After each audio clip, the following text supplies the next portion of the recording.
37살이 되니 알게 된 인생 비밀 9가지. 37살이 되니까 보이는 것이 있어요. 20대에 이걸 알았으면 돈도 시간도 커리어도 완전히 달라졌을 거예요. 25에서 35살을 지나고 있는 분이라면 딱 5분만 집중해보세요.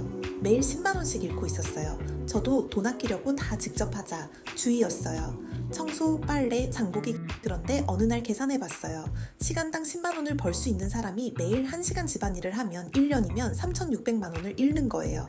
아끼는 거라고 생각했는데 사실 잃고 있는 거였어요. 그때부터 기준이 바뀌었어요.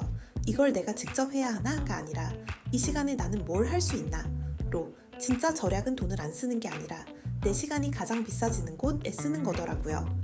내 속도가 있어야 함정 늦은 건 없다는 좋은 말이에요. 저도 위로받은 적이 많아요. 근데 솔직히 인정해야 할 게 있어요. 나는 달라, 내 속도가 있어 라고 했는데 돌아보니 그중 절반은 핑계였더라고요. 결혼, 내 집 마련, 건강관리, 자산 형성. 남들이 다 그 시기에 하는 데는 이유가 있더라고요. 자기 속도를 인정하는 것과 타이밍이 있다는 걸 아는 것. 이 두 개를 동시에 들고 가는 것이 진짜 어른입니다. 500만원을 포기하고 얻은 것. 20대 때 이직 제안을 받았어요.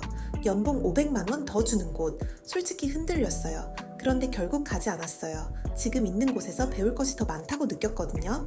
그때는 확신이 없었어요. 그런데 5년 뒤 돌아보니까 그 500만원을 포기한 대신 얻은 경험이 연봉을 몇 배로 올려놓았더라고요. 지금도 저는 선택의 순간마다 이 질문 하나를 해요. 이 선택이 3년 뒤 나를 어디에 데려다 줄까? 당장 좋은 선택이 아니라 3년 뒤에 좋은 선택. 이 기준 하나가 커리어 전체를 바꿔요.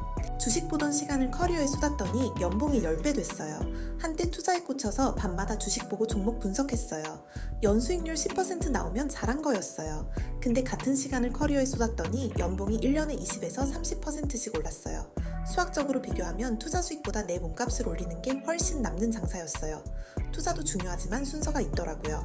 내 몸값을 먼저 올려야 시드도 커지고 판단력도 따라와요. 넷플릭스를 끄고 글을 쓰기 시작했어요. 솔직히 저도 20대 내내 소비자였어요. 퇴근하면 넷플릭스, 주말이면 카페에 갔어요. 3년이 지나도 달라진 것이 아무것도 없었어요. 그런데 같은 시간에 뭐라도 만들던 사람들은 어느 순간 완전히 다른 세계에 있더라고요. 그래서 저도 바꿨어요. 매주 2~3편씩 제가 아는 것, 느낀 것을 글로 쓰기 시작했어요.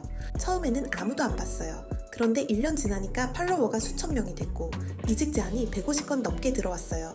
소비만 하는 사람과 만드는 사람의 차이가 처음 몇 개월은 안 보여요. 하지만 1년만 지나면 다시는 못 따라가요. 그거 아직도 해? 가 3년 뒤에 터졌어요. 27살 때 습관을 바꿨어요. 밤 10시 취침, 아침 5시 기상, 출근 전 매일 2시간 자기개발. 2년째도 비슷했어요. 주변에서 그거 아직도 해? 하더라고요. 근데 3년째 갑자기 터졌어요. 성공적인 이직, 자산 증가, 단단해진 자아. 실력도 인맥도 자산도 콘텐츠도 전부 복리예요. 포기하고 싶을 때 이것만 기억하세요. 복리는 항상 후반에 폭발해요. 30대 후반에 알게 된 끌리는 사람의 비밀. 비슷한 스펙, 비슷한 외모인데 유독 사람이 몰리는 사람 있잖아요. 한동안 그게 뭔지 몰랐어요. 근데 가만 보니까 그 사람들한테는 이야기가 있더라고요. 어떤 실패를 겪었고 거기서 뭘 배웠고 지금 어디로 가고 있는지. 외모는 문을 여는 열쇠예요. 근데 사람들이 머무는 이유는 서사예요. 지금 겪고 있는 그 시행착오가 당신의 서사가 되고 있는 거예요. 스펙이 아니라 이야기가 있는 사람을 사람들은 기억해요. 관계를 정리하는 게 30대의 능력이에요. 20대에는 인맥이 능력이라고 배웠어요. 명함을 많이 모으고 술자리에 많이 가고 30대 중반이 되니까 깨달았어요. 에너지가 빠지는 관계를 정리하니 삶이 확 가벼워졌어요. 관계를 넓히는 건 20대의 능력이고 관계를 정리하는 건 30대의 능력이더라고요. 그리고 하나 더 보이더라고요. 주변 5명의 평균이 나라는 말 있잖아요.